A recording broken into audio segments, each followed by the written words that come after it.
नाज़रीन ग्रामी, सदियों से मुसलमान हजरत मूसा अलैहिस्सलाम और इनके मौजज़ाती चश्मों की कहानियां सुनते आए हैं, लेकिन कभी किसी ने ये नहीं सोचा होगा कि हजारों साल पहले मौजूद इन चश्मों के निशानात आज भी कहीं मौजूद हो सकते हैं, या आज भी ये कहीं इसी तरह बह रहे हैं जैसे सदियों पहले बहते थे।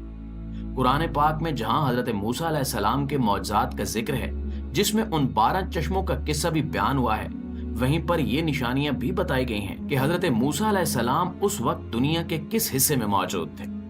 बहसीयत मुसलमान हम सब कुरान पाक में आए किस्सों में बयान करदा जगहों को देखना चाहते हैं। इसी तरह किसी भी मुसलमान के लिए ये एक बहुत बड़ी बात है कि वो एक ऐसी चीज का नजारा करे या ऐसी चीज के आसार देखे जिसका जिक्र हमारी इल्हामी किताब कुरान मजीद में मौजूद है। तो दोस्तों, अगर इन 12 चश्मों की बात की जाए तो आपको बताते चलें कि उर्दन के शहर मकना में आज भी कुछ चश्मे बहते हैं। दूर दूर से लोग इन्हें देखने आते हैं क्योंकि इनके बारे में मशहूर है कि ये वही मौजज़ाती चश्मों में से कुछ हैं जिनका जिक्र अल्लाह ताला ने किया है। मकना का शहर सऊदी अरब के सूबे तबूक का एक कस्बा है जिसे मगना के नाम से भी याद किया जाता है। यही वो जगह है जिसके बारे में ये माना जाता है कि यहाँ अल्लाह ताला के हुक्म से हजरत मूसा अलैहिस्सलाम ने अपना आसा एक चट्टान पर मारा, जिसके बाद यकमुश्त 12 चश्मे वहां से फूट पड़े। इन चश्मों से बनी इसराइल के 12 कबीले अपने अपने हिस्से का पानी हासिल करते थे। हैरानी की बात यह है कि कई हजार साल बाद भी मकना के इलाके में हजरत मूसा अलैहिस्सलाम के उस मौजज़े के आसार आज भी मौजूद हैं और यहाँ आने वाले सयाह इस जगह को विजिट जरूर करते हैं। दोस्तों, हिकायात में आता है कि हजरत मूसा अलैहिस्सलाम हजारों साल पहले बुहर अहमर को अबूर करते हुए मकना पहुंचे थे और अपनी प्यास बुझाने के लिए एक कुएं के पास जा पहुंचे, जहां उनका सामना 2 नौजवान लड़कियों से हुआ। वो लड़कियां अपने मवेशियों को पानी पिलाना चाहती थीं, लेकिन कुएं पर भीड़ की वजह से इन्हें मुश्किल का सामना था। हजरत मूसा अलैहिस्सलाम ने इनकी मदद की, इनके साथ इज्जत और एहतराम से पेश आए और इन्हें इनके घर तक छोड़ने भी गए। वो दोनों लड़कियां हजरत शुएब अलैहिस्सलाम की बेटियां थीं, जिन्होंने घर जाकर हजरत मूसा अलैहिस्सलाम के इखलाक और किरदार की बहुत तारीफ की, जिस पर हजरत शुएब अलैहिस्सलाम ने हजरत मूसा अलैहिस्सलाम को अपना दामाद बनाने का फैसला कर लिया। ये वाकया भी कुरान मजीद में बयान हुआ है। इसी तरह हजरत मूसा अलैहिस्सलाम ने हजरत शुएब अलैहिस्सलाम की एक बेटी से शादी के बाद मकना में रिहाइश इख्तियार कर ली।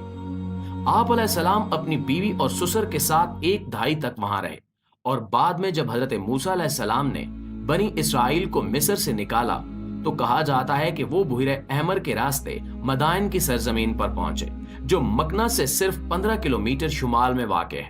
ये मकाम वादी मूसा के नाम से भी जाना जाता है और आज भी हजरत मूसा अलैहिस्सलाम की मौजूदगी की गवाही देता है। नाज़रीन ग्रामी, जैसा कि हम सब मुसलमान जानते हैं कि हजरत मूसा अलैहिस्सलाम को अल्लाह ताला से कलाम की नेमत भी हासिल थी। इनका सिलसिला नसब बराह रास्त हजरत इब्राहीम अलैहिस्सलाम से मिलता है और वो अंबिया की नस्ल में से है। हजरत मूसा अलैहिस्सलाम को अल्लाह ताला ने बनी इसराइल की रहनुमाई के लिए मुंतखब किया था, जिन्होंने आपकी तालीमात, इखलाक और मौजज़ात के बावजूद कई मौकों पर इनकी नाफरमानी की और अल्लाह ताला के दीन से मुंह मोड़ा। इनकी ये नाफरमानी और नाशुक्री बिल आखिर इनके लिए अजाब इलाही का बायस बन गई। अल्लाह ताला ने इन्हें 40 साल तक बयाबानों में भटकने का हुक्म दिया। इस दौरान सिर्फ वही लोग वादी अमन में दाखिल हो सकते थे जिन्होंने ईमान और फर्मा बरदारी का मुजाहरा किया था।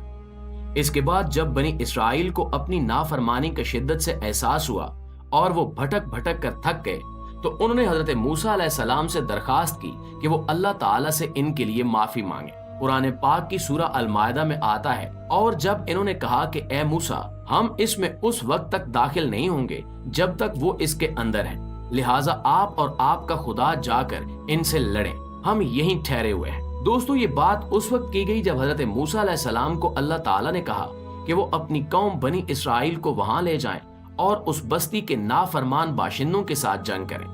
लेकिन हजरत मूसा अलैहिस्सलाम की अपनी कौम बनी इसराइल की नाफरमानियां उस वक्त उरूज पर थी। उन्होंने उस वक्त हजरत मूसा अलैहिस्सलाम को नाराज कर दिया और कहा कि हम नहीं जाएंगे। लेकिन सहरा में कुछ अरसा अकेले भटकने के बाद बनी इसराइल को अपनी नाफरमानी की संगीनी और अपनी सजा की शिद्दत का एहसास हुआ, तो उन्होंने खौफ के मारे हजरत मूसा अलैहिस्सलाम से मुआफी की दरखास्त की। अल्लाह ताला ने उनकी तौबा कबूल फरमा ली। उस वक्त बनी इसराइल शदीद प्यास का शिकार थे, चुनांचे अल्लाह ताला ने हजरत मूसा अलैहिस्सलाम को हुक्म दिया कि वो अपना आसा एक चट्टान पर मारे।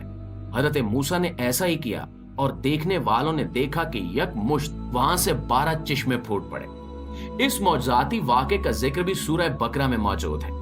कुरान पाक में है कि और याद करो जब मूसा ने अपनी कौम के लिए पानी की दुआ की तो अल्लाह ने कहा कि अपनी लाठी पत्थर पर मारो और उसमें से 12 चश्मे फूट पड़े और हर एक को मालूम हो गया कि उनके पीने की जगह कहाँ है। बस अब अल्लाह के रिज्क में से खाओ और पियो और किसी पर ज्यादती ना करो, ना ही जमीन में फसाद फैलाना। प्यारे दोस्तों, जब हम तारीख के इन गहरे वाकयात पर गौर करते हैं तो एक सवाल ये पैदा होता है कि क्या इन सदियों पुराने किस्सों के कोई आसार अभी भी कहीं मौजूद हो सकते हैं। इसमें कोई शक नहीं कि कुरान पाक में जितने भी वाकयात बयान हुए हैं इनकी तस्दीक किसी न किसी जराए से हो ही जाती है। चुनांचे इसमें कोई बुरी बात नहीं है कि मक्ना में इस वक्त मौजूद पानी के चश्मे वही मौजज़ाती चश्मे हो सकते हैं जो हजारों साल पहले हजरत मूसा अलैहिस्सलाम के आसार से निकले थे और जहां से बनी इस्राइल अपनी जरूरत के वक्त पानी हासिल करते थे। दोस्तों, सऊदी अरब के सूबे तबूक में वाक़ई ये मकाम जिसे मक्ना कहा जाता है तारीखी और जोग्राफियाई लिहाज से बेहद अहमियत का हामिल है।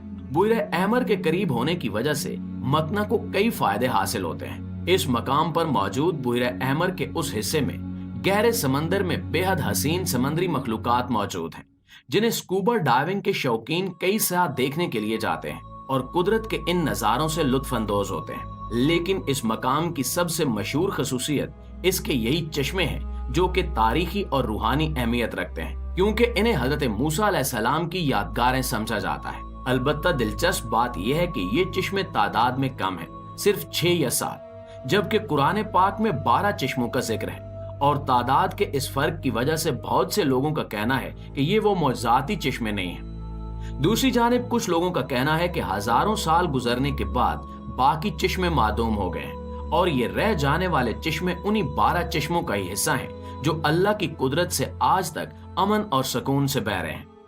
देखने वाले कहते हैं कि उस मकाम पर एक अजीब से सुकून और रूहानियत का एहसास होता है और ऐसा लगता है कि इन चश्मों का पानी अपने अंदर कई कहानियां छुपाए हुए है।